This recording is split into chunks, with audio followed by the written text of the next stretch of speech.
Magandang araw, kamusta? Eto ang nanay. Pagkatapos nga namin kumain ng almusal, naghugas na nga ako ng pinggan at naubusan na nga ako ng dishwashing dyan dito sa lababo. Kaya magre-refill na nga ako nitong ginawa ko. Nakakatuwa lang talaga at meron ng mga ganito at laking tipid din talaga to para sa ating mga nanay. Itong ginagawa ko ngang to ay parang tumatagal na sa amin ng halos 2 buwan at hindi nga tulad ng binibili ko dati na per liter lang. Aga nga kaming kumain yan kasi Thursday nga ngayon at merong pasok si Bal sa therapy at naghugas na nga rin pala ako dyan para pagdating ko ay malinis na at makakapagsimula na rin ako ng trabaho agad.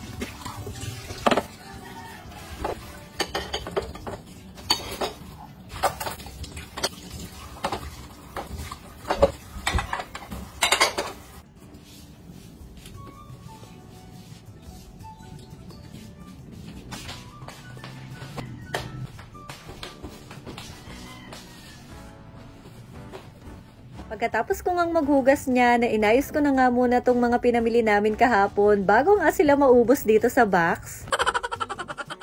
Medyo madami-dami na nga tong pinamili ko para hindi na ako sumabay pa sa pagdami ng mga mamimili ngayong paparating na Pasko. Tatatlo lang naman kami dito sa bahay kaya naman sakto na or minsan sumusobra pa nga itong mga ganitong pinapamili ko at medyo napapangiti pa nga ako dyan kasi ibang-iba na talaga to compare nga dun sa mga pinapamili ko dati. Nakakapag-grocery naman kami dati ng maayos pero syempre dapat nasa budget lang yon kaya naman talagang hindi ko maiwasang mapaisip at mapangiti ngayon na talaga namang grabe kapag si Lord na yung gumalaw. Alam ko naman na malayo pa pero sobrang nagpapasalamat na talaga kami sa lahat ng mga blessings na natatanggap nga namin ngayong taon at masisipagan at magsisikap pa nga kaming mag-asawa sa susunod na taon.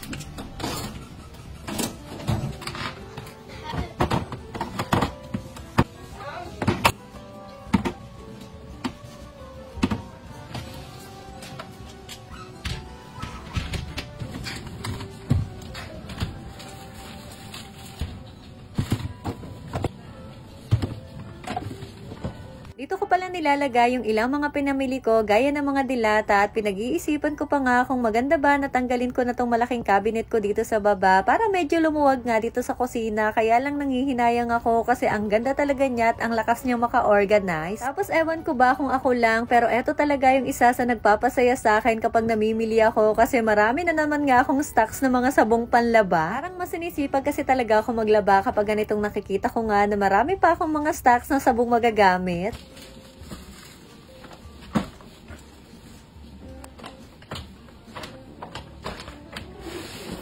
Pagkatapos naman niya na hinatid ko na si Bal dito sa center na pinapasukan niya, tignan nyo naman tong nanay nyo at meron pang ang pag-post dito sa salamin. Pagbigyan nyo na at minsan lang naman yan at eto na lang po muna ulit for today's mini vlog. At ayun lang, salamat!